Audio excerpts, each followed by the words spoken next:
Welcome everybody to the Brunswick County Board of Education meeting for September 2021.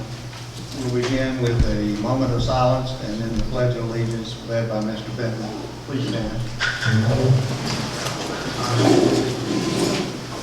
Our God, who art in heaven, hallowed be thy name.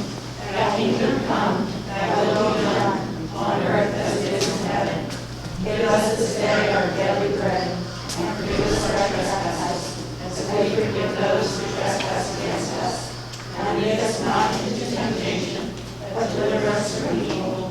For thine is the kingdom, and power, and the glory forever. Amen. I pledge allegiance To the flag of the United States of America, and to the republic for which it stands, one nation, under God, indivisible, with liberty and justice for all.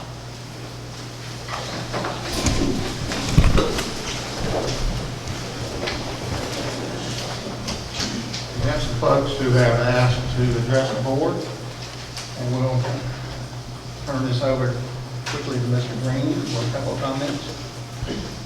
Yes, sir, Mr. Chairman. We have three speakers this evening. Heather Marshall here. Here. And Ryan Huffman here. Okay. And then lastly, Crystal Dameron. Here. All right. So, There's five. two more? All right.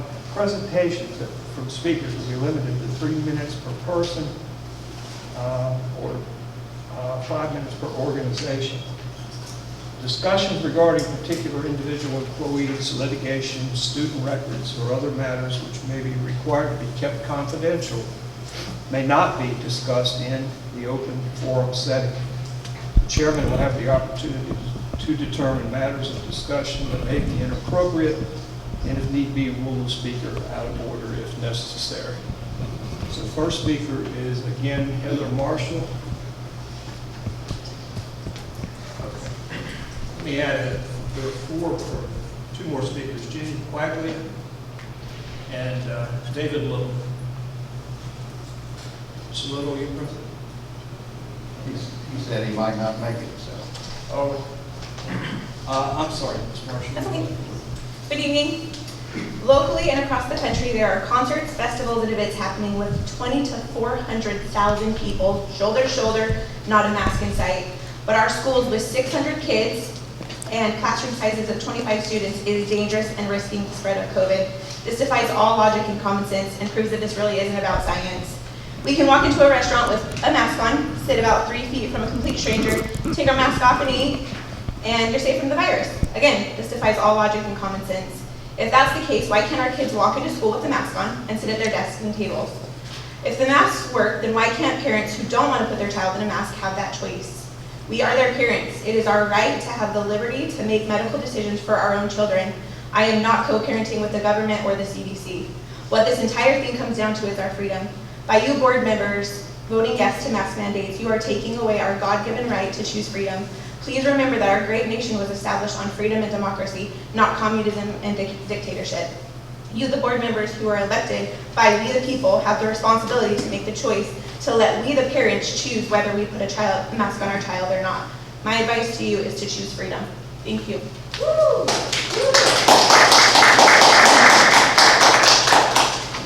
Mr. Ryan Huffman. Good evening. My name is Ryan Huffman. I'm the president of the North Brunswick High School Athletic Booster Club. Currently, I'm a local businessman, but I was previously a teacher, coach, assistant athletic director, and administrative team member at North Brunswick High School. I hold masters in teaching and masters in school administration as well. And I'm here to speak to you tonight about the transition to the AD-AP model and the three main reasons why it's a flawed system. That's turnover, continuity, and safety. If you look at turnover, very few people get into administrative jobs to become athletic directors. Most APs want to become principals. So there's going to be constant turnover in this position. If you look at a few examples, Ashley High School in New Hanover County has had 6 ADs since this model has gone into effect since 2016. Hogger's on their 3rd and currently has an interim position. New Hanover will be hiring their 2nd since this summer transition at New Hanover High School, and South Brunswick High School is going to be on their 2nd as well since this summer. I've spoken to coaches, athletic directors, administrators from New Hanover and Cumberland counties. They all think it's a flawed system with very few positives mentioned. The next is continuity. It takes years to build relationships and contacts that ADs have. Brad Lewis said it took him about a year to get acclimated to all the things that athletic directors have to do. And if it wasn't for Fred Lynch, Keith Moore, and Randy Fennell, who have over 50 years of combined experience, he would have been absolutely lost. Chris Haney said that you have to choose to be either a good AD or a good AP. And there are so many more rules and liabilities to the AD role, mainly dealing with eligibility, coach certifications, physicals, travel, scheduling, staffing, so that these schools don't get fined. With all of that, it's very hard to take care of all of the AP assistant principal responsibilities. Continuity. North has had 2 ADs since 1986 with 0 fines. South Brunswick has had an AD for 20 years until a retirement in 2020. West Brunswick has had 3 people occupy the position since the 90s. In addition, several schools have been training assistant athletic directors and grooming them to take over these roles upon retirement of others. ADs play a crucial role in continuity of programs.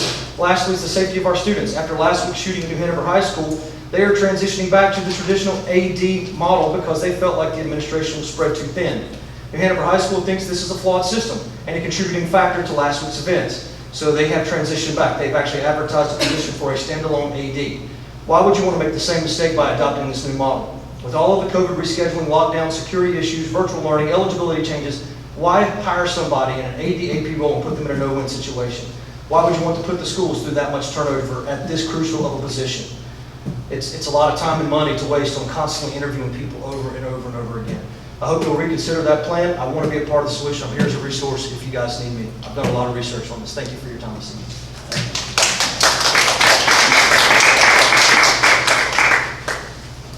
Crystal Damon.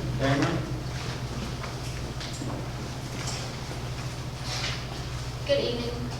My name is Crystal Dameron, and I'm a parent of 2 students, one at Town Creek Elementary and one at Town Creek Middle. I recently emailed the board and Dr. Oates about the overgrowth concerns of Town Creek community as a whole. As of day 8, Town Creek Elementary is the 5th largest school in Brunswick County, population of 761 students. That does not include our pre-K program. To serve all 761 students, we utilize Town Creek Elementary School, plus 2 learning cottages and 5 classrooms at Town Creek Middle School. This year we did graciously take the opportunity to utilize the addition of the classrooms at the middle school, and we are grateful for the ability to do that. With 1 grade being between the 2 schools does create its own challenges of the different schedules. First of all, we like to be respectful of their learning that is occurring at the middle school. The middle school atmosphere differences such as changing of classes, bathroom breaks, and the assignments of a TA as well due to the transition between the 2 buildings, between the outsides. We have to have that individual transition between the elementary school and the middle school. These are just a few of the challenges. As far as the class numbers, I would like to go over the class numbers that we have from kindergarten through 5th grade. And remember that the state cap between kindergarten through 3rd grade. Our kindergarten has 7 classes with 19 students per class. 1st grade, 7 classes with 18 students per class. 2nd grade, 7 classes with 18 students per class.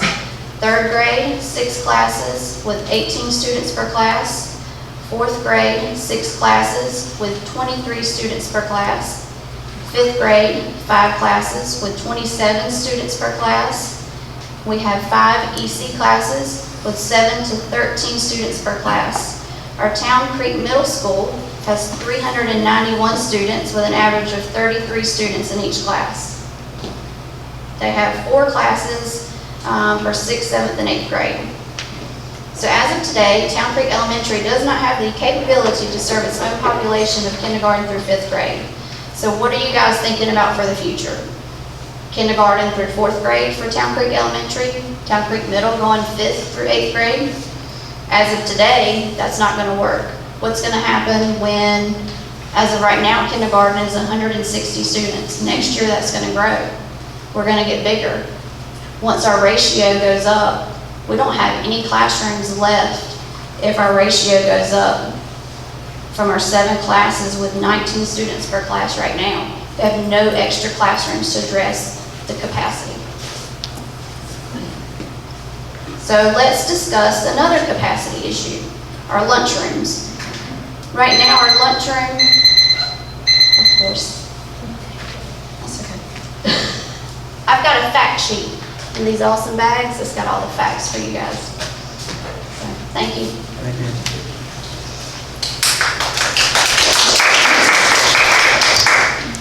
Miss Jenny Paglia.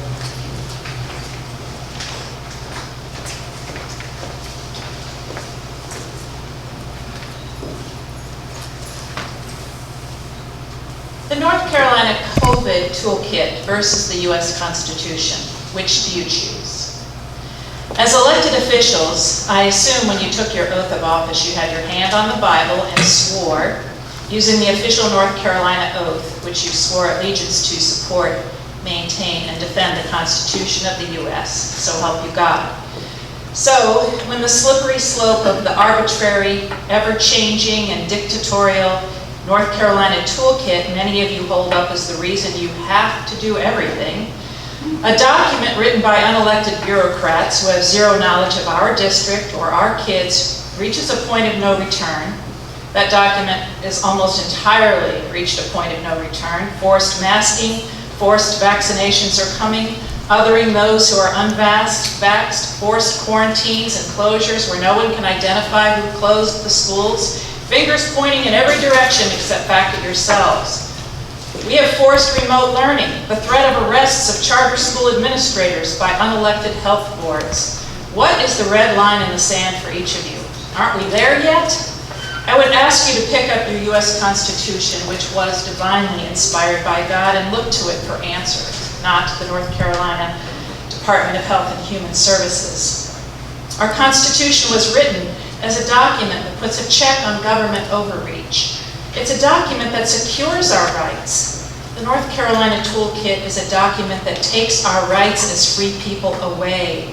Which do you choose? The choice takes leadership, but if you uphold your oath of office, the choice should be easy. Is it really that unreasonable to let parents decide if their kids are safe and healthy enough to attend school with or without a mask or a vaccine? I bet you all weekend long, most of the kids you forcibly masked or quarantined this morning lived free and healthy, active lives because their parents knew best. I know some of you don't like us speaking out. You don't like people who raise their voices in frustration. You don't like us peacefully assembling or shining the light on the lack of leadership here, as evidenced by your new rules of masking free citizens without our consent in buildings that we own and limiting our participation due to an abundance of caution. What we have is an abundance of tyranny. So we will continue speaking and assembling because it's our God-given right, secured by this great document, not the North Carolina COVID Toolkit.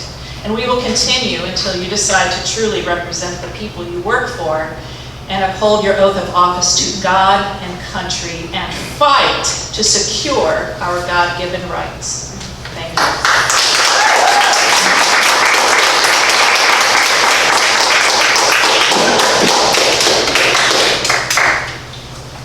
Mr. Siemens, board salutes.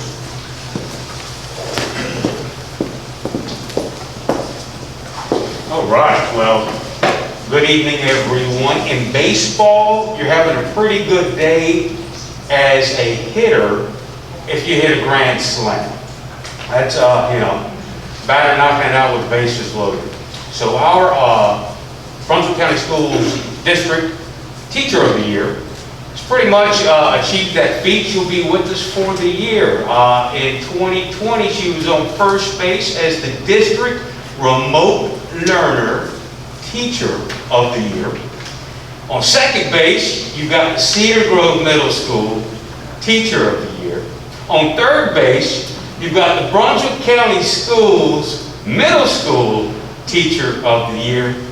And now with us for the duration of the season, we have the Brunswick County Schools Overall Teacher of the Year. And she has, about a month ago, we surprised her, Superintendent Dr. Oates, in front of her colleagues, and to to catch her off guard. But now we want to formally introduce you to Betsy O'Hara. Award her the Golden Apple for achieving the District Teacher of the Year status, and she will be our teacher's voice here at the board meetings going forward for the 2021-22 school year. Ms. O'Hara, would you join us, please?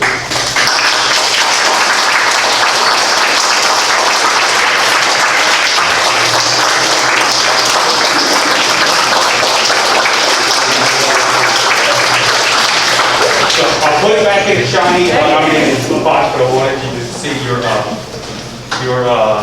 your new desk jewelry, right, as we like to call it. Awesome. Thank you so much. Give it a sec.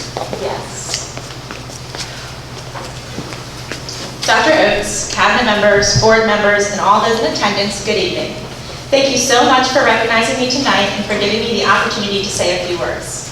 First, I would like to say it's an honor to be chosen as Brunswick County's Teacher of the Year. I am excited to represent the teachers of our county. This marks my 7th year as a math teacher at Cedar Grove Middle and my 18th year in education. I coach our girls and boys soccer teams, the girls basketball team, and I'm also the assistant coach for the West Brunswick girls lacrosse team. Brunswick County Schools is an amazing district to work and coach for.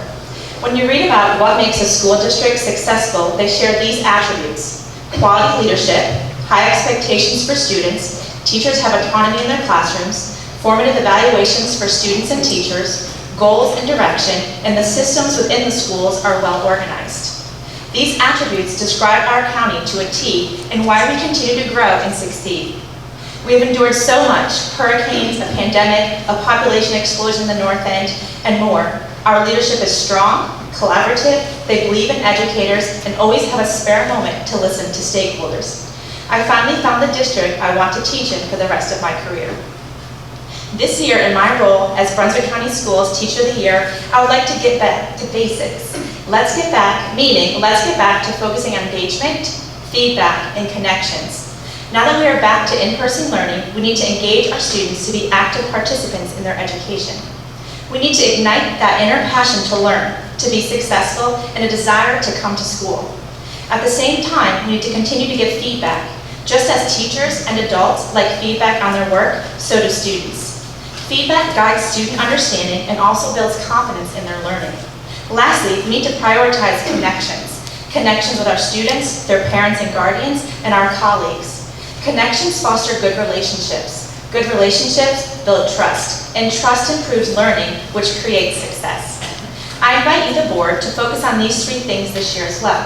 Get involved, come into the classrooms, cheer at sporting events, which I know I've seen a few of you there, and be visible in our classrooms. Make connections within each and every school. Become a familiar face and presence and form relationships with your teachers and students. And lastly, give feedback directly to those you interact with. A positive note can go far and improve a person's outlook. We've all had difficult days that were turned around thanks to kind words from a colleague. We hold on to these moments, especially in trying times. And when giving constructive feedback, offer a suggestion or support to improve their performance. Together, we can become more involved in educating the next generation.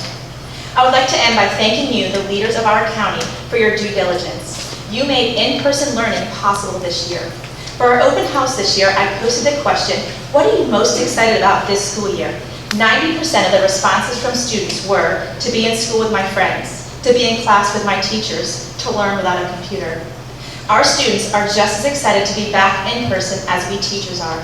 So again, thank you for working together to get our students back in our building for face-to-face classes. Thank you again for the honor of being selected Brunswick County Teacher of the Year. I look forward to connecting with each of you and continuing to make Brunswick County the best district for educators, parents, and students. Thank you. Thank you. Thank you.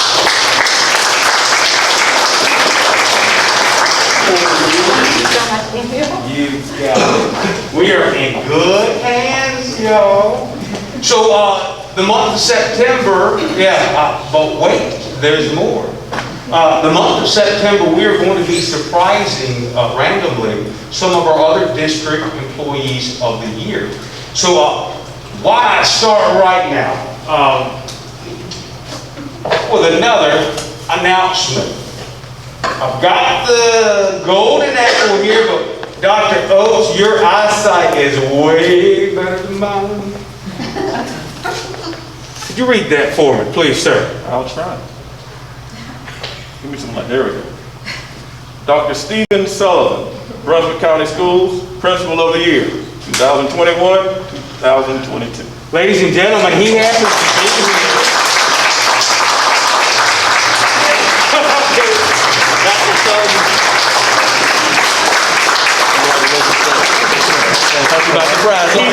He's here for something totally different. But I thought, or we thought, excuse me, that it would be a nice little surprise to go ahead and grab you right here. All right, guys, in 3, 2, 1. Thank you very much. Dr. Stephen Sullivan, Principal of the Year.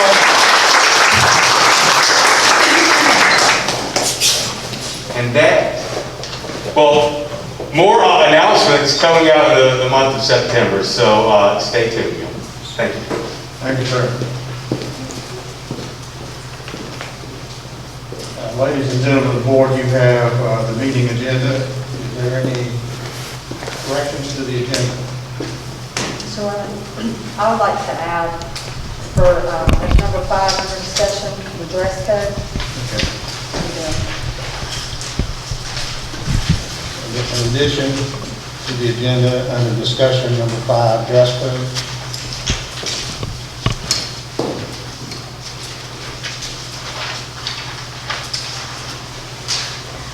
Any other items? I'd like to move number 5 off consent, move it to number 2 for action if we could. The MOU with the health department.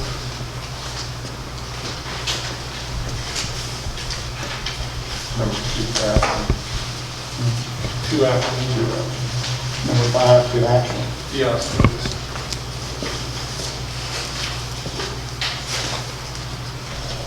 Robin, correct me if I'm wrong, did we not add the APs for discussion tonight?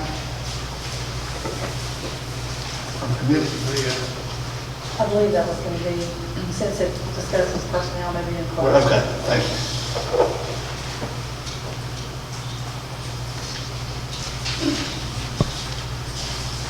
I'll make a motion to approve the agenda, there's nothing.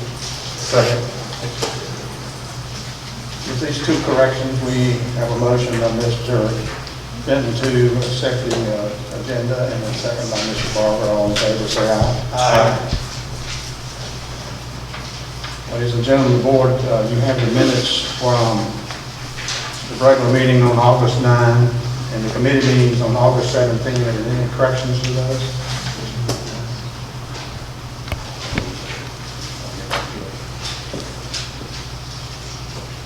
Motion to approve the minutes. Second. We have a motion by Mr. Barber to approve the minutes. Second by Mr. Robinson. All in favor, say aye. Aye. We have a presentation tonight by Mr. Boyd Williamson. Is he here? Mr. Williamson?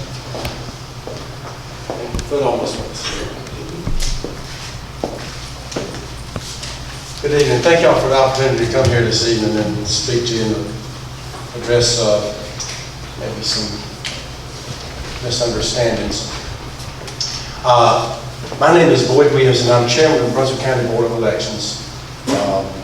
I know that this Board of Education, like many boards across the state and this country, are facing challenges of which we haven't seen in many, many years. And I do not envy you for the work you have to do to resolve these issues, and hopefully you can find solutions that will satisfy most, if not all, of your constituents.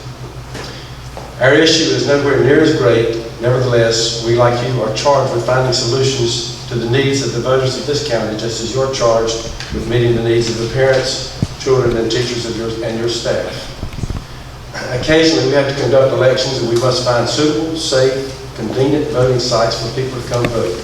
I can tell you a vast amount of our time is spent in finding precinct lines and finding voting sites within those precincts, some 27 locations.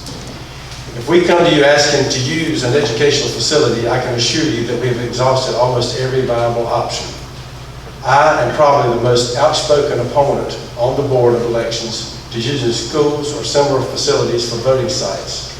School grounds should be occupied by students, teachers, and staff during school hours, and I don't think it's a good idea to have poll workers, voters, and traffic on campus during school hours. But sometimes our options are limited. I hope you understand. I'm not here to speak specifically to any plan. I'm here to represent the board and answer any questions and receive any comments you have for the board. Our director, Sarah, and her staff, and your staff can fill you into the details of the issues that we're discussing here tonight. I felt like you should hear directly from our board. I am the board chair and I'm representing the board. Whatever other discussions that have been held are not board discussions. I wish I could tell you this is a one-time situation, but in reality, I believe this is an ongoing problem and we will have to be addressing this issue for the foreseeable future. I had an opportunity to speak to Sarah tonight, and I will tell you, I'm a give and take kind of guy, and I think we got some wiggle room. We got a couple of situations where we don't have any wiggle room, but for what y'all have discussed, I think we can find a solution. We can find a solution that will accommodate us and you, that you can agree upon. And I know you can't plan ahead for. I guess you used to plan ahead for a year or months. I guess you're planning now week to week because of the situation that we're finding ourselves in. So with that, I'll offer any answers, any questions you have, and tell you that we, our board and your board, we can resolve this situation, and there's not going to be any issues. I feel confident. Thank y'all very much for the time. Okay, thank you. Thank you, sir. To be clear, can you make changes at this point in time for the coming election?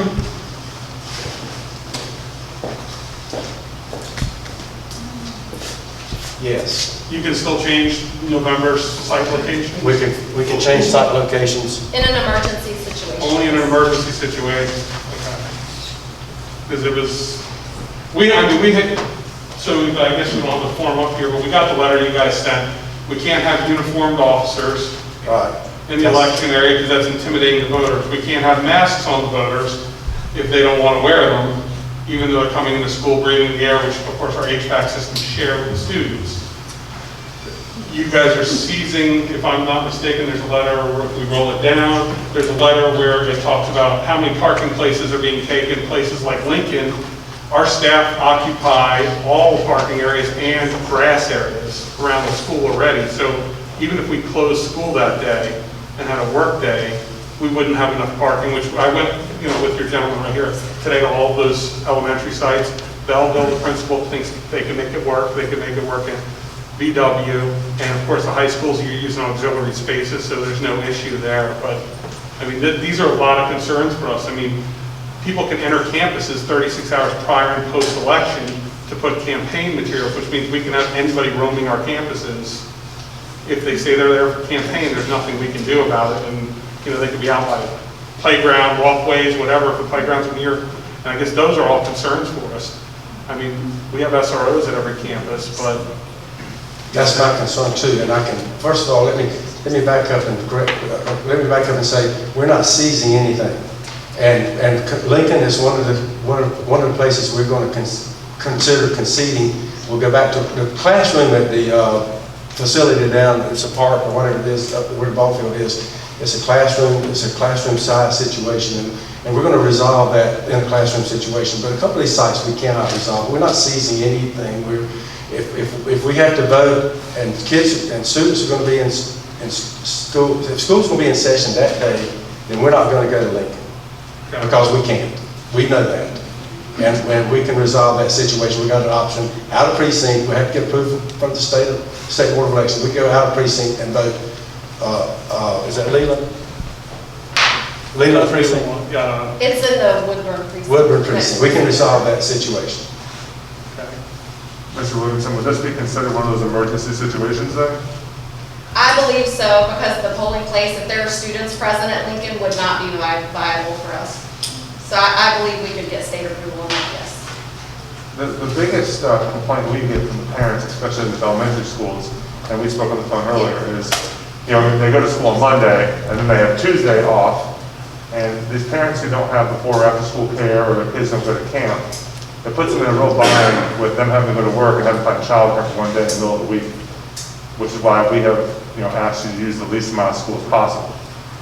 Which is why we're not just, you know, going to a virtual day or a work day for that reason. Because we hear it from the parents on the back side of it. And so,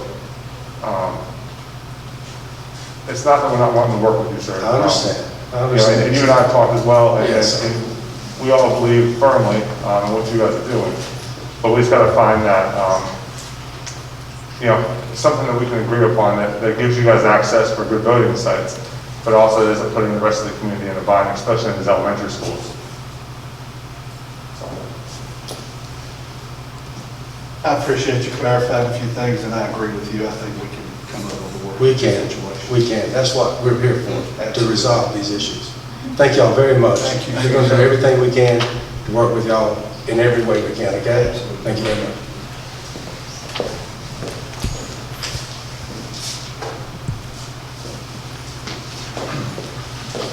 Ladies and gentlemen of the board, you have the consent items for approval.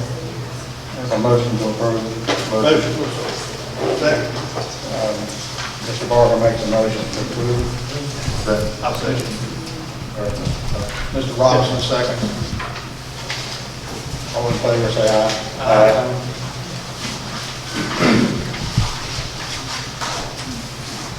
We also have this long list of policies. That's part of it, Jeff. Okay. Nobody needed any of the policies reread, did they? I've already approved them. Action items 1. Ms. White?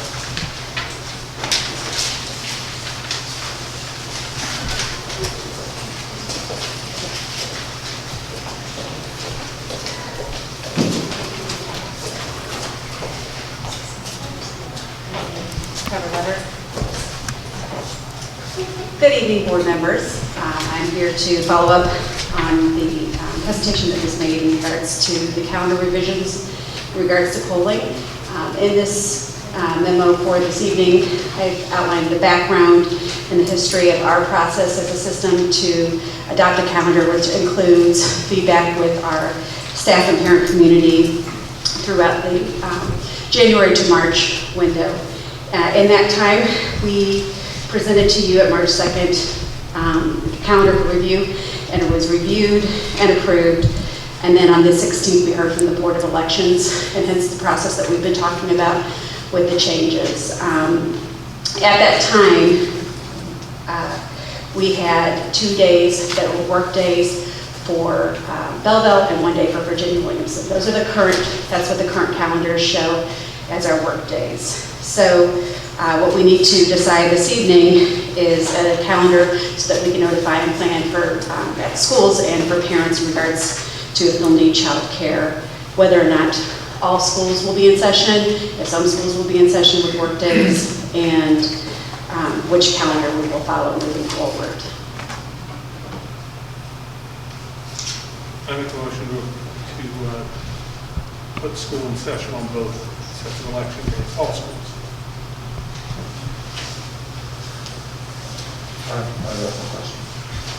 Mr. Benton makes a motion to go with the calendar, putting all schools in session on both election days. Is there a second? I'll second that. Ms. Moffitt seconds. We have a discussion on that? If you don't mind, I'd like to also ask questions to our board elections representatives as well. I can tell you in the future, I want this process to be more transparent in the fact where this discussion's happening when we're working on the calendar in the spring. I know you guys don't have the crystal ball, neither do we, but you know, we're approving a calendar and then you guys are requesting sites and then we're having to redo a calendar. This is a nightmare for everybody. So if we're going to hold school, but you say Lincoln won't work for either of us, we both can't be there essentially. So what is your plan moving forward if we're having school? For Lincoln, Yeah, man. yeah, I mean, So our board, state law says that you have the right to take the school. well, for Lincoln Elementary, if school's in session, I will go to my board when they meet on September 21st at 6 p.m. and recommend that we approve an out-of-precinct polling place. That is yet to be determined, but it will not be a school. Okay, but then if the state doesn't approve that request, we're right back to the same conversation the following month. I don't think that the state could possibly deny it because it is not going to work. I don't think the state would deny a request from us saying the best option for us is to move out of precinct. When I'm telling them it's not going to work, I don't think they would insist that we use what we already plan to use if I say it's not going to work. I mean, I'm not the decision maker at the state board, but I don't think that's going to be an issue. So this is a double-edged sword here. So we're potentially creating a problem for the voters in general and the school children too. So what degree of difficulty have we just created by voting on this? I'm sorry, By adopting this schedule? What? by opening the schools? Yeah, what degree? Well, I think Belleville, we've looked at Belleville. We think we can make that one work. Lincoln was a definite no-go. I don't think there's any way we can be in Lincoln Elementary if there's school in session. And our other concern is West Brunswick, where we would have voting in the auxiliary gym. Voters have to drive all the way around the school to the gym, and the parking lot that is being proposed is a significant distance for the voters to walk, so I think that would be a challenge. We may have to revisit that one as well. Are you able to use the auxiliary gym in South, or are you going to use the field house? Auxiliary gym, correct? Auxiliary gym at South Brunswick. And that works? And that's- Yes. That's a connected facility, where, I don't know where Sue is, but that's a connected facility, correct, Sue? It is. So, I mean, we have health concerns. I talked to Chris today, Harrelson from the health department on this. If it's linked with HVAC to our system, I mean, the CDC, he sent me a list of what the CDC says, what we're supposed to do when schools are used in election sites. Apparently, they had a whole set of documents, and it's like shut off, what do you call those things? The switches basically control the AC. Air returns and all that, so that would essentially either leave the school or the voting facility without air conditioning. We're looking at an alternative to West Brunswick. It's not ideal, but we're looking at the senior citizen site on Highway 17. I made a vow we'd never go there until they put a Michigan U-turn, but maybe we can get some officers out there to direct traffic across that highway. You know, y'all have officers directing traffic when school opens and closes. Maybe they can spare some for us to go to the senior citizen site. It's not ideal because of traffic. West Brunswick's not ideal because of traffic. Both of them are traffic nightmares, really. Okay, I mean, because it's just like, I know Lincoln had its own, well, we couldn't even do a work day because of the number of parking. They did have their own dedicated HVAC system. There's just a lot of moving parts for all of us, and I mean, all this was submitted to the state before we as a board even got the final list with the request. So, I mean, this is difficult. Anytime you guys are using an elementary facility, it makes it even harder on us. I mean, we prefer, you know, I think we could all gladly say we'd give up an auxiliary building at a high school because they tend to have their own parking. They're separate from the students. We don't have any of those concerns. And maybe we have to stop sports for a single day, like practices, use of that facility, but it's not detrimental to our functioning. And I think that's the problem, is elementary schools are just difficult. And I know Belleville is one. Just, I went around with your guy today, like I said, there was nowhere else other than renting the vacant storefronts over there in behind Waterford. There's just nothing else in precinct. Well, the West Brunswick thing, you know, the parking in the back is pretty cut up. A little section here and a little section there, so I can see the problem. But I think we would do the best we could if they decided to go to the west and resolve that parking thing. So if they decide to go that route, we'll try to make it work. Did you guys check out the field house at South Brunswick, or did you just want to use the auxiliary gym? Because the field house has a nice room inside. I have not checked out the field house, so I'd be more than happy to take a look at that and see what's going on. But originally, we had intended to use the cafeteria if school wasn't in session because it was easy, nice little walkway and plenty of parking. Because originally the largest issue we had with the previous voting location in Boiling Spring Lakes was the parking. Last election, we had a lot of issues with folks having to line up but we had a lot of issues with folks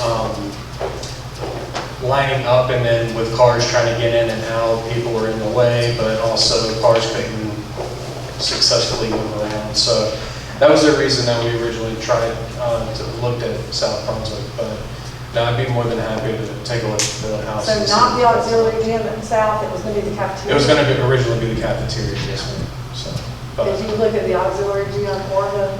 I took a peek in there. There were a bunch of students in there, so I didn't get to really look around. But I originally thought the cafeteria would be better because there weren't the bus parking spots there. They had to clear 4 or 5 good handicap spots right there in front. So, and also they wouldn't have to drive all the way down in the parking lot to reach that section. So. That's why I originally had the cafeteria, but I don't have an issue with the auxiliary gym. I think we can make that work.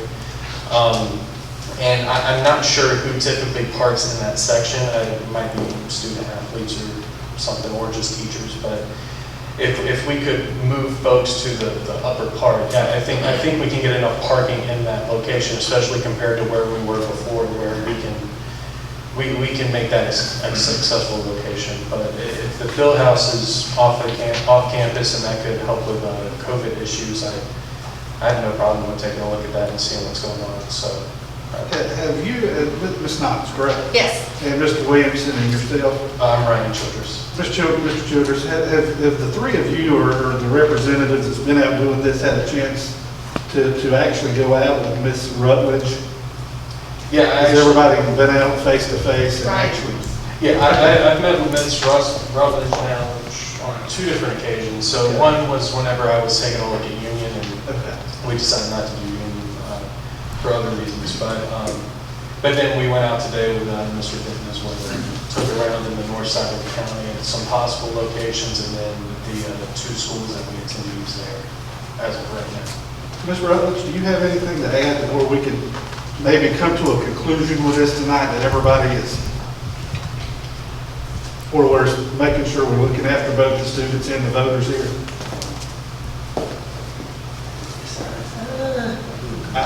Putting you on the spot. Yeah, I'm not sure I have anything to add, but I agree Lincoln won't work. We agreed to that today before having school. I talked with Mr. Pascal right before I came in here. And if it's 50 parking spaces, right? 50 was our minimum. Yeah, well, we counted parking spaces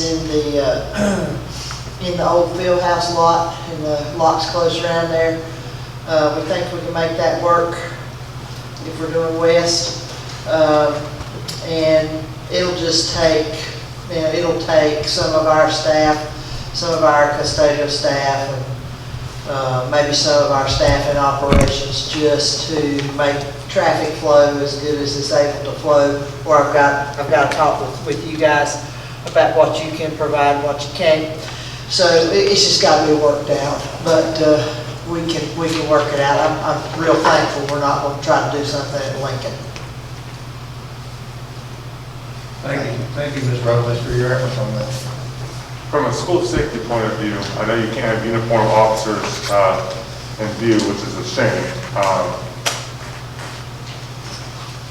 Are you saying that if they were voting in this building, that Officer Price would just have to sit in his office all day, he can't be seen? I mean, I'm confused on, because if school's in session, RSROs patrol the parking lot, Lieutenant Stanley, correct me if I'm wrong, but they walk outside, they walk the hallways, and they can't be seen at all, or? Go ahead. Because it's a shame that we're... That's really, a school resource officer is one thing, because that's somebody that's here all the time for the purpose of school safety, students, but additional armed officers, like posted at the door or posted inside the voting enclosure watching voters come and go, that would not be permissible. School resource officer would be fine. Okay, so they're. You know, doing whatever, wherever they go during the day, they're patrolling the halls. I don't know what their duties are, I'm sure pick up, drop off, they're outside directing traffic, helping with that. That is okay, but it's when we have someone stationed at an entrance exit inside the voting enclosure, because we have done that before. And then it was ruled from the state that that was not permissible. I just don't want to hold school and really pigeonhole our officers into something that they can't do their normal duties. So for a room like this where we have two entrances, let's say into the school that's connected, you would station officers, they would just be on the other side of the doors. In other words, they would be inside the school in our hallway rather than sitting. I can address what we Yeah. proposed in the last The whole plan. idea is voter intimidation. I think that the idea is they don't want voters coming through being intimidated by an armed officer standing there. As Sarah said, and she's probably going to say, you know, if they're out there somewhere else, that's probably not an issue. Yeah, so in my previous presentation, it's on the second page of the memo I've provided today. We talked about the instructional costs and then the costs for security, which would include in this situation, this door, for example, backs up to the professional development room. And if that was a classroom, you would have somebody on the other side of that. But we did go ahead and get security costs defined there in the last presentation. And those would not be visible by voters. They would be securing entrance to other parts of the building that does house students. Any other points of discussion? So we have a motion on the table and a second. All in favor of that motion, say aye. All opposed? Okay. So that takes care of the school calendar. We're down to discussion items. Health Department MOU. Oh, that's right. Number 2, Health Department MOU under action. I just wanted to have us add the statement that any action required on our behalf that they make be in writing to the superintendent. So if, let's just say the health department wants to require us to clean the surface 5 times a day, that requirement be sent to us in writing. And if they require a closure or anything of that nature, that all of that be available to us in writing for required actions. I just don't want to be in a situation where we aren't aware of something that might be required, or it's gone to staff level, we don't ever find out about it. So I'd like the board and the superintendent actually be, just that simple addition of required actions be in writing to the board and superintendent. And that'd be the only addition. Other than that, I'd like to approve that tonight. So, Mr. Benton, also the discussion of 7 days return for the negative test. I don't know if that's in this, I don't know, I don't believe that's in the, is that in I mean, can that be? That's not in there. We would have to do that as a separate. Okay. Separate discussion. Yeah. Mr. Bennett, if I could, I do have a question regarding that. If you vote on that tonight with the part of that being in the MOU, if I'm not mistaken, that may have to be brought to the health department for them to agree, correct? I would imagine they're going to have to sign that themselves. Right. So if that's the case, then we would have to bring the MOU back to our committee meeting in order to have that fully voted on. Because right now you're making a proposal, correct me if I'm wrong, you're making a proposal for them to agree to something that we're adding to the MOU. Can we not pass, can we not approve a version that's different, and then if they approve it, both parties would have approved, and we should be good to go, correct, Rick? Well, the MOU is something both parties agreed on before you vote on it. Yeah. We can't change an agreement without them knowing about it. I'd still like to send that over either way. I mean, we No, don't it's have. fine. Does this, if that's the case, we would need to have this tabled until Until the next meeting, until the committee meeting, we can pass it, man. Does this interrupt the funding for the school nurses? Right, Ms. Quinlan, could you answer that question? Would this delay hinder funding for the school nurses? So with the school nurse funding contract, that is, the memorandum is tied to that. Part of that contract, they require us, to have an MOU health department because our role with the health department is very broad spectrum. It's not just COVID specific. There are a lot of activities that occur between the health department and Brunswick County Schools.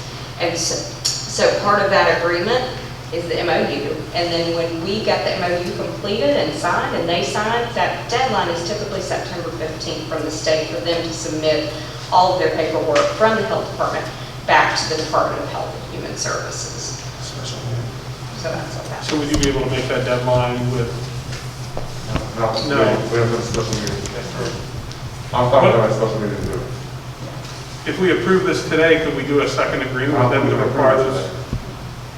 I think we table it and we schedule a special meeting after you have had time to talk to the health department. There's also times that we have done amendments to MOUs as well, that we get them in the current operative state and then doing a resubmit for an addendum, and it could be that we have a section that may be COVID-specific protocols, since that seems to be such a hot topic with a lot of folks. That way we can continue our business as usual with immunization clinics and kindergarten assessments and all of those kinds of things. I would agree with that. The only concern is once you approve it, if they don't approve the amendment, we're in a situation where we're in an agreement that doesn't have what we're asking for. And I don't think it's going to be an issue. I mean, if they're obviously requiring something of us, having it put in writing is not a massive undertaking. It doesn't have to, it can be email as long as we have it written. I'm just nervous in getting into an agreement that we want something different, signing it, and then asking for a change of a contract we already have signed. That's, Keep in mind today is the 7th. right. That's why I say you take it to them tomorrow, and then we don't hold a special meeting with them, you just got to do it within 48 hours. We can move the committee up anyway. We can move the current policy up if we have to. What? Or move the committee meetings up a week. Do you foresee an issue with what we're doing, the delay? Have problems on your end? So I can't predict DHHS. So that always err on the side of caution and safety, and I always try to make sure that we meet our deadlines and student services as a result as to not compromise funding. The funding initiative does provide us with about $150,000 specifically that helps fund 3 of our school nurses. So This is just not a time I'm willing to compromise nursing staff or whatever, you know. Why don't we table it and reschedule the committee meetings to the 14th?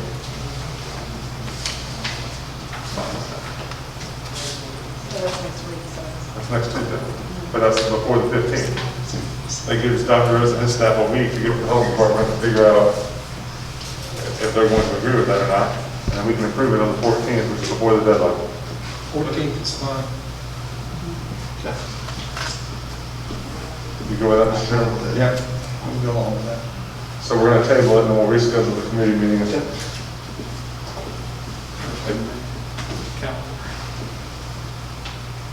Okay, so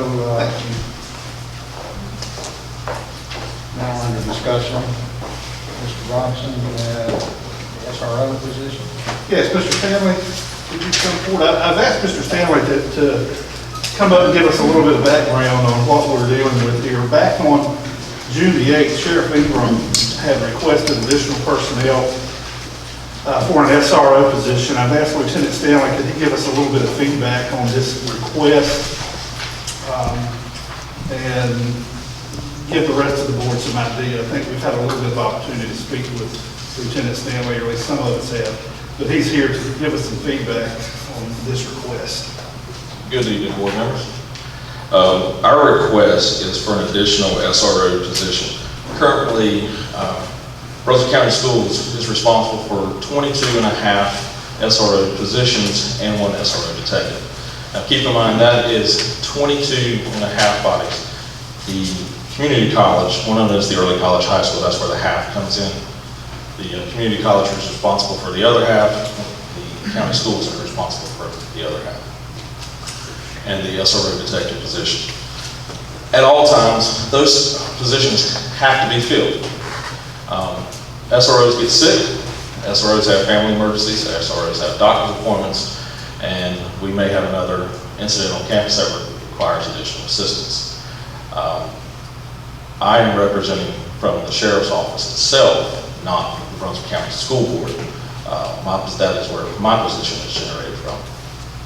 So over the years with the growth of the staff, we have, if an SRO has been out, it's either been myself or having to call in some part-time staff to assist and or taking coverage from our road patrol who are out answering 911 calls, et cetera, and other staff.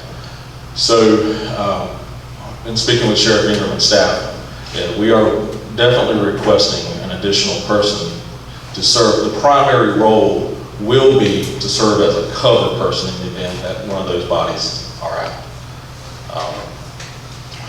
If that, with the growing concerns, it has been a very busy start of the school season, and personally myself has been running from one end of the county every day since the school has started.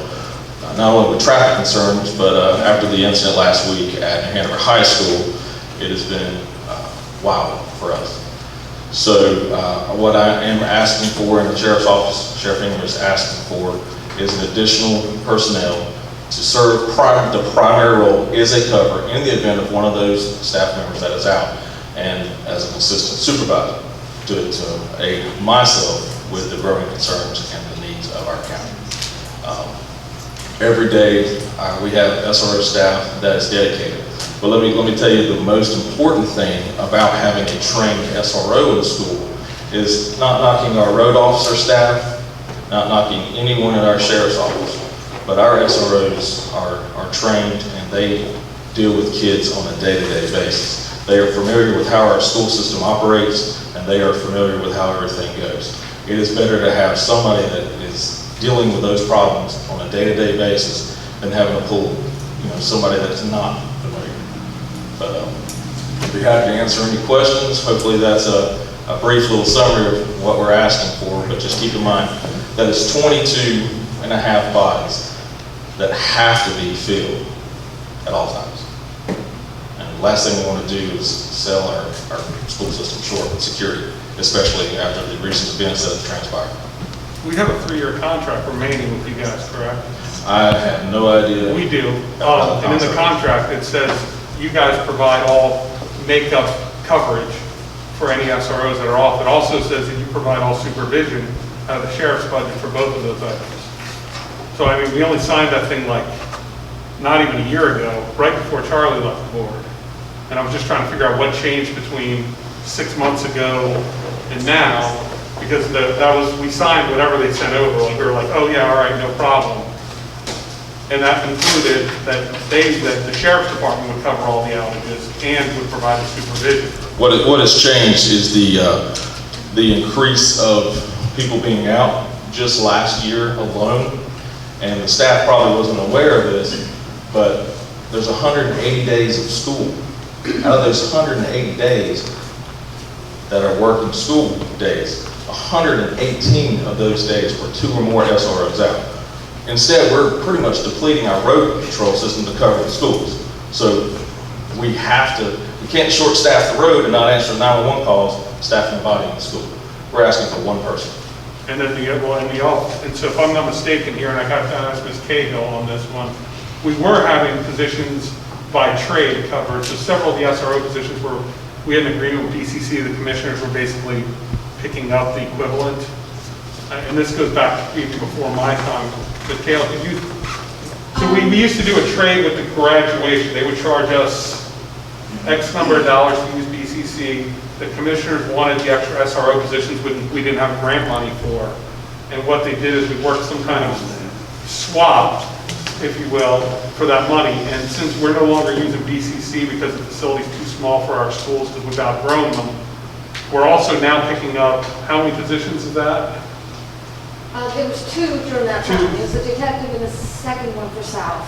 So now we're picking up 2 positions that weren't in our budget when we signed the agreement because we've outgrown the facilities at BCC. So we've actually already picked up 2 extra positions this current year, and this would be a 4? Well, those arrangements were actually before this arrangement, okay. I think it was the year before. Okay, so now we're picking up 2 extras already this budget cycle. which we didn't plan for, and this would add a third position for us to take out of our budget. I mean, and that's just on us. Do we have the money to do that, Ms. Cahill? This is the same answer that I've been given every time I'm asked, because the state is a little bit late with producing a budget. Right. So we have, in theory, a balanced budget ready to go with certain assumptions. 2.5% raises for staff, increase in Social Security, retirement and hospitalization, and then a few other things that the board has already approved. So that's already set in, and we have a balanced budget. And then there is a list beyond that, that's the unfunded list, that should the raises not come in what we had planned, then we can go to that list below the line. But if the raises come in higher than what we planned for, then something's got to go. So we are kind of in this flux of just kind of waiting to say, I really, when I've been asked this in other times, I would not recommend approving anything new in the budget until we know, what the state is going to do with the budget. We need to make sure that we have a balanced budget before we add any new things. I'd like to make a comment. The SRO program is part of a much bigger program in school safety. And that's kind of the reason that next one was on here. In the school safety world, in the school, that includes substance abuse problems, the mental health of students, guidance counselors and that kind of thing, crisis intervention, critical incidents, and are we prepared for emergencies and this kind of thing that might happen, like New Hanover had the other day. Mr. Robinson's been interested in taking a look at the bully harassment program. Last week, Dr. Oates, myself, and Mr. Barter, and the principal at West, Mr. Pascal, went down to look at a school who actually checks book bags, and all the kids walk through a metal detector every morning, every day of the school year. We don't do that, and I don't know if we want to do that. But when you think of SROs and all these aspects of the school safety program, maybe we should consider looking at all phases of our school safety program, including the SRO, and see where we lack and what we need to change, what we need to add to, and so forth and so on. And not just pull out a couple of programs and look at them. Let's look at the whole thing. And we take a task force with a lot of people involved who would look at each part of the school safety program and help make some determinations the board could use. So I think what we need to look at is bigger than just the SRO program or another program. It's probably time to look at that, and I think the happening over in New Hanover is something we should heed and go ahead and do that. So that's at the pleasure of the board, but I'm just throwing that out for discussion. I had concerns because we already had a contract in place. And I understand that I don't want to point the sheriff off the road, especially since I don't live in the municipality, and you are my police. Is this something we should be taking to the commissioners? Because public safety is their ball of wax, they fund it. Is this a request that we should be forwarding from our board to the commissioners? Since this technically falls, this is a public safety concern maybe, to send that up to them to look at and see if they could fund it. As I said, we already dropped out. The agreement isn't working anymore. We had for 2 positions anyway. Maybe this is the perfect time to send this request along with the other 2 positions over to the commissioners and just see if we can come to an agreement on these 3 positions. Maybe that's not all you need. Yeah, and that absolutely might be it. Maybe we need more public safety. Maybe we need a better relationship with the social, the DHHS or some of the services they have for Ms. Quinlan to provide in school student support services. I mean, I think we need a comprehensive look, and I think a lot of this is crossover between the schools and the commissioners. A lot of the grant money that comes down from the state obviously is locked into SROs. We're solid, we love our SROs. We have at least 1 on every campus and 2 on the high schools. I think if we can find a way to help them out with what they need by having the commissioners help us out with it, I think that's something, since it's a shared responsibility, I think that's something we should explore and send that to them and have that conversation with their board. Go ahead. I'll preface this by saying that I respect all of the deputies we have in this county, but some of them have special skills. Lieutenant, you're not a detective currently, correct? So the detectives are probably better at that job than you would be. Okay, sir. And so an SRO is a special skill set, like a detective would be, or narcotics, or traffic, or any other things you guys have. Each SRO is required to take a state certification for specialized training. So when you're pulling in a part-timer, and I know a few of the part-timers, and they don't have that special certification to be a school resource officer. Our part-time staff dedicated to the schools do, however. But if you're pulling a part-timer, you might work civil unit or something. That's correct. And so my question is actually also to the principals in the room, and if you feel like commenting, you can, but when you have a visiting SRO for the day who's not typically in the SRO schedule, that probably creates a different atmosphere in your school. Because I know for a fact, the SRO that works at this building is one of the most highly respected people in this county. And my kids go there. And so I want to continue building that relationship with our law enforcement in the county. And again, not to talk bad about the deputies you send here to cover, but if they're not typical SROs every day, it gives a different feeling in the school. I think we're doing this service to the safety and also to the environment of our school when that happens. Well, in addition to that, if you're pulling off a road person, they may not understand the layout of the school, not because they're not, have the ability to, they're just not trained to do that. I know that when the Sandy Hook situation happened years ago, my children were in elementary school, and I think Brunswick County led out in the state in getting SRO into the school.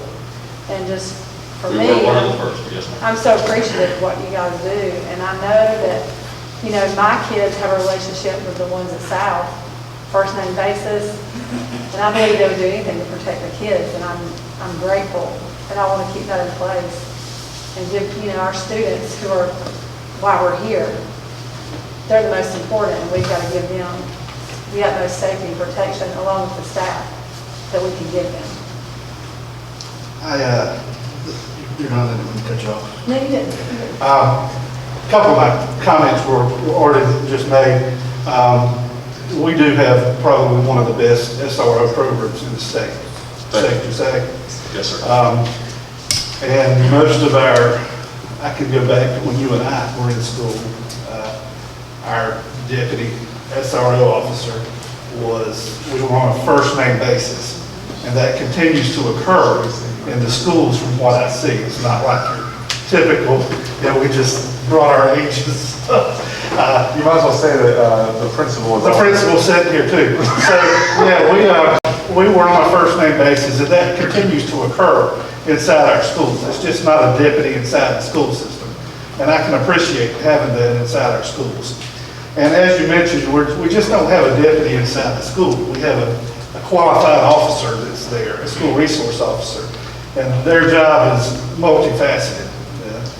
But just one more thing. Last week here in Brunswick County, we had 3 threats. 2 over in the south end, 1 here in the north end. It didn't really amount to a whole lot. But that required, again, pulling additional resources off the road in order to cover these situations. It impaired the sheriff's office's ability to cover 911 calls. I won't call it impaired, but it impacted it in order to cover the school situation because we had to put additional resources in schools. So there again, we had to bring coverage in. And we're not talking about from a health standpoint. I think the question you addressed to Mr. Benton earlier was what's changed in the contract. Well, what's changed in the contract in my eyes is Brunswick County is what's changed. The call volume is busy. I mean, if you have any interest in public safety, you would know the call volume is, I don't know what the numbers are, but I can tell you from EMS and fire and law enforcement, it's probably double from what it has been. from an EMS perspective, just to give you an idea, they had to call Pender County to Brunswick County last week. So that's a concern. Our public safety resources are being stretched to the limit. And as we had a discussion coming in a bit ago, the school year has started off crazy too. It's not that these are big issues, but it's things that have tied the school resources. That's correct. It is an issue. It's got everything that comes to our desk, if you will, has to be understood. And the detective is going from school to school. And you're going from school to school. So basically, I think that the request is well justified. That's my point. That's my point of view. And what I would like to do, whether I get the support or not, that we'll see. But I would like to make a motion to move this over to our committee for Ms. Cahill and Mr. Oates, Dr. Oates, to take a look at our budget and try to identify the funding. And we look at this in committee and try to get this approved.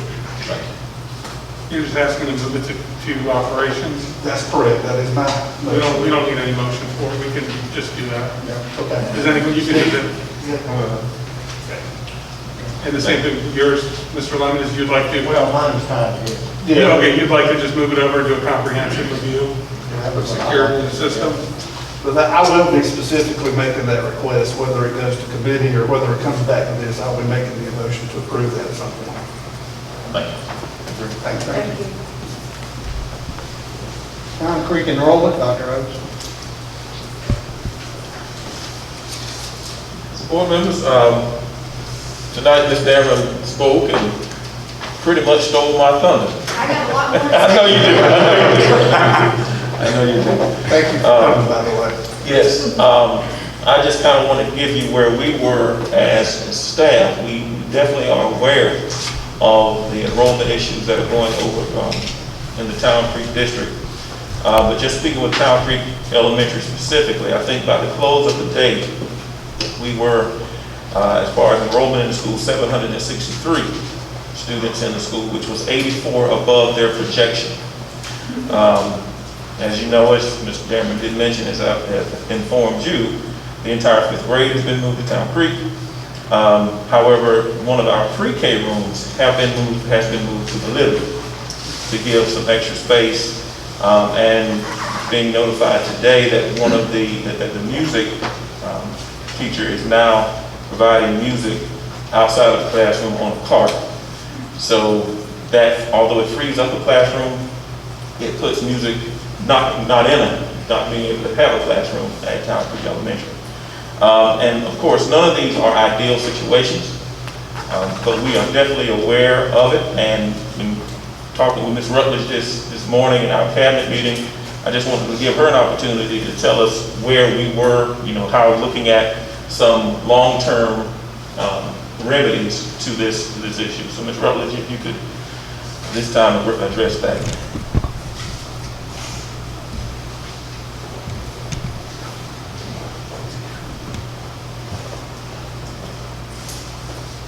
Thank you, Dr. Oates. I'm glad to get off that bench.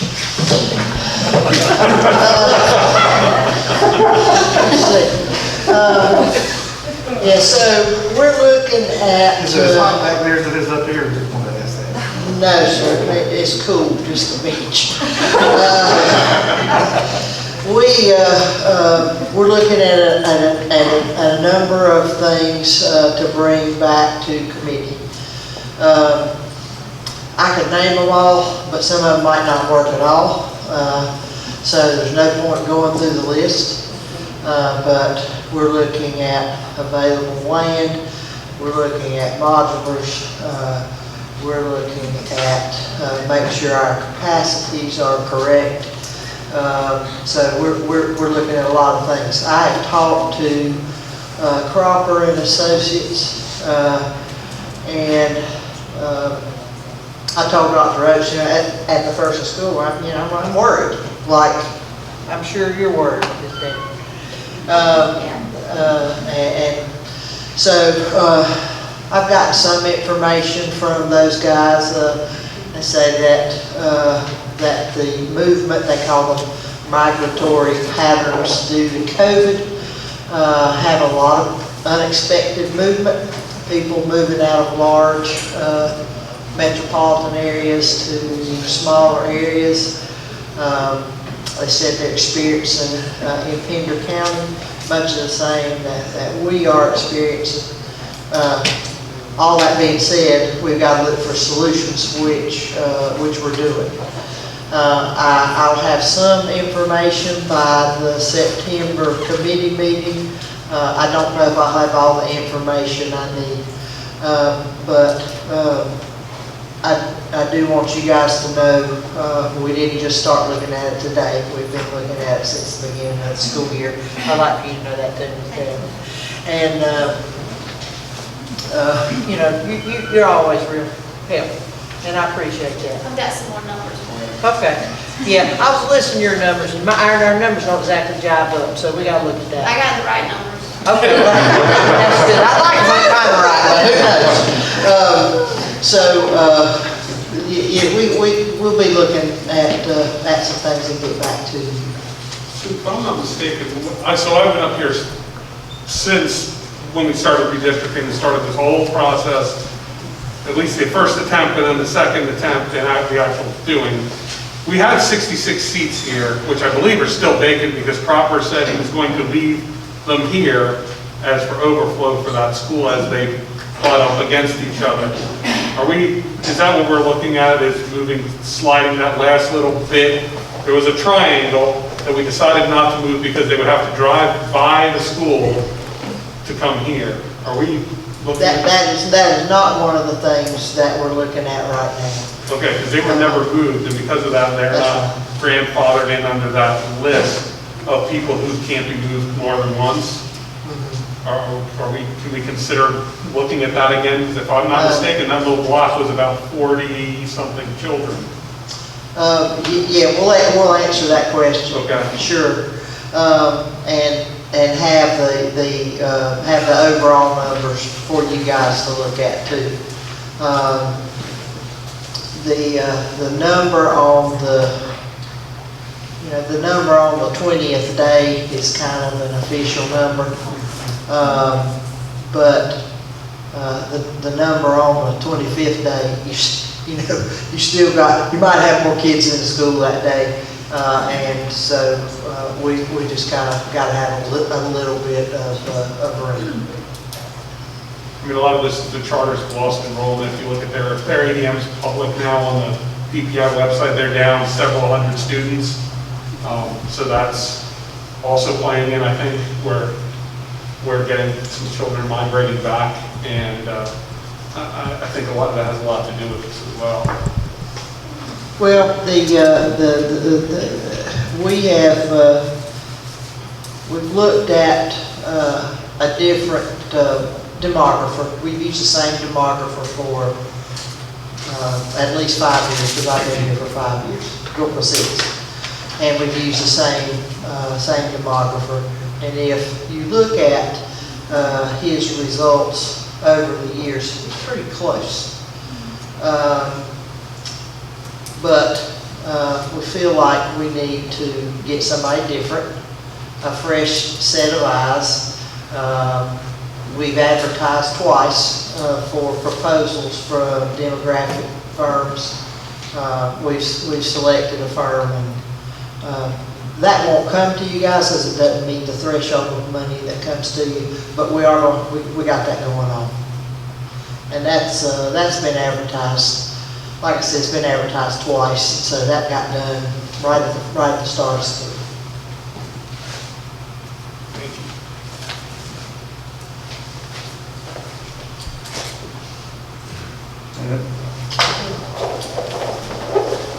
Next item is dress code.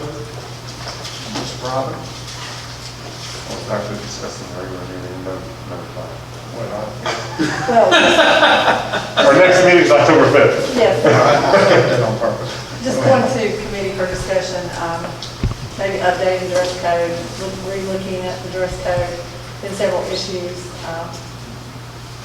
I've gotten several phone calls. I think Mr. Robinson's got some phone calls about the dress code. So just want to discuss that and make sure that's Okay.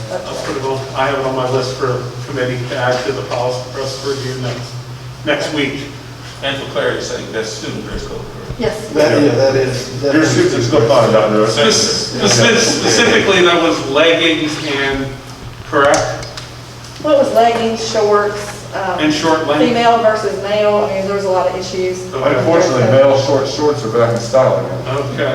Basically, I will put all of that on. Yeah, hopefully we can get, student involvement in this and try to get something revised. And Shorts, lengths, and leggings.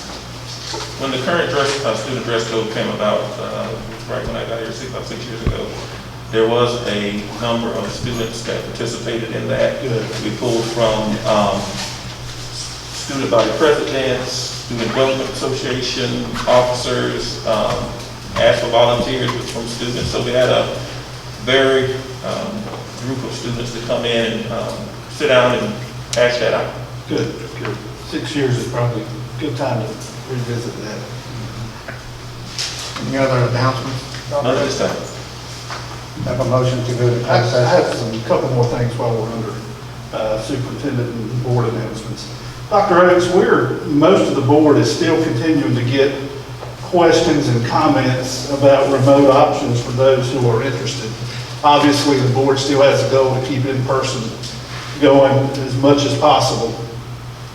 But for those who do have an interest in remote for one reason or another, there has been some discussion that you even have investigated, possibly what the Pender County model was doing. Do you have any information on that? Yes, sir. I just recently got that information from Okay. Pender County. They're using a company called Ingenuity, and they are not using any of their staff. That company is basically providing the teachers and the instruction using North Carolina Standard Course of Study. I'm not sure if they're using Pender County's pacing guide, but I do know they're not utilizing what we have done in the past of having our teachers split between face-to-face and kids at home. Like I said, we just got that information last week and kind of researching it ourselves to see how it can fit possibly for what we have. I mean, with options of whether, if we're in a situation of just allowing anyone to opt into it, or they have to meet a certain criteria, those types of things. So, and we need to, of course, look at the cost that's involved in that, because that definitely wouldn't be a budgetary item. That would be something that would have to be added in there. So, once we can get some more traction on that, I'll be bringing that back to you as well. Gotcha. Yeah, there's a growing number of folks who are continuing to call. I think everybody here, Robin, I've talked with Robin, Mr. Barger, everybody, there's a growing number of the parents who are concerned. I saw this afternoon one parent, there's probably several, that's already being contacted for not sending their children to school. And obviously their reason is for concern. The parental concern, that's their concern, is for the virus and so forth. But just wanted to see if we're investigating options for those folks. And obviously we can discuss that hopefully in committee. Right. And I just thought about this as well. As recent as early this morning during our cabinet meeting, Mr. Foster brought in something regarding a company called Elevate K-12. So that's another option that we're looking at. It's not necessarily designed for remote learning in the context of how we typically use it. But we're looking to see if that company can modify what they do to fit our needs as well. So we have two options we're out there as well. Dr. Oates, when you brought this to us, that wouldn't be this committee, it would be the following committee in October, because you're going to be hard pressed to get that done a week from today. And then you also have, maybe not. We'll okay, see. and EC concerns will be handled as well, because if they're providing instruction, they're also providing EC services then, correct, since they're doing their own thing. That's what we would have to find out. Okay, all right, fair enough. And staff, of course, we're going to have an issue with ADM then. If we have let's just say 10% of kids left instead of the 35 or 40 we had last year, that's going to create shortages in the room of children, and we're going to have funding shortfall on those teaching positions. Not necessarily. The way that Pender does this, if I'm not mistaken, talking with the superintendent, is that although they are using Ingenuity and they provide all of the teachers and they pretty much enroll with Ingenuity, it's almost that they're dual enrolled. So they keep the students in one of the schools. I think it's one of the new schools that they put in place. I can't remember the name of it, but once they are there, they're still their student as far as ADM is concerned. So they then use that, I think they use their ADM money to pay for it. In other words, if we take 90 kids out of school because they've gone virtual, we now have 3 classrooms, and at the middle school, we have 3 classrooms with no kids in it, and 3 teachers without kids in their room. And their money that pays those 3 salary positions would be sent to this other organization, which is going to create 3 teachers that don't have jobs anymore. So how are we going to address the layoffs that are going to be coming from this? Because we're going to be laying off teachers if we do this. I don't really want to discuss laying off teachers. I mean, that's my concern is, I kind of just want to get some traction on the program before we get that far down in 2 weeks. because we hire teachers, and I just feel like we're this far in the school year, they think they have a job, and then they could potentially be laid off if we use a bunch of ADM to this. I really don't even want to put that out there that possible layoffs. I don't think there's a point in causing that fear. Yeah, right now, I'm more concerned about safety and health, but conversely, quickly, this is my last question regarding that. With your discussion in Pender County, with the folks that has going remote, has it helped with reducing the number of folks in the building? Has it helped them spread things apart a little bit? I did not ask. Did not, okay. I did not ask. Very good. And the last thing I have as far as board announcements, I just want to give a shout out to Coach Hickman and his staff and the football team at West Brunswick for their leadership yesterday. They were at the services for Matthew Clemens, another tragic loss in our community. Was also a family member of mine. He graduated a year before last at West Brunswick. He passed away over at Wesleyan College this past week. Outstanding leadership by his folks yesterday and throughout this whole ordeal. Much appreciated. The school system and his staff did a great job. Good point. In addition to that, thank you for bringing that up, Mr. Robinson. I just also wanted to bring to everyone's attention the passing of Ms. Acacia Dixon's husband and also Ms. Vicki Smith, principal at Union, her mother, passed earlier this morning. So I want to give our condolences and prayers to her, to both of them, for their loss. Motion to go to closed session. Second. We have a motion to go to closed session by Mr. Benton, second by Mr. Barber. All in favor? Aye.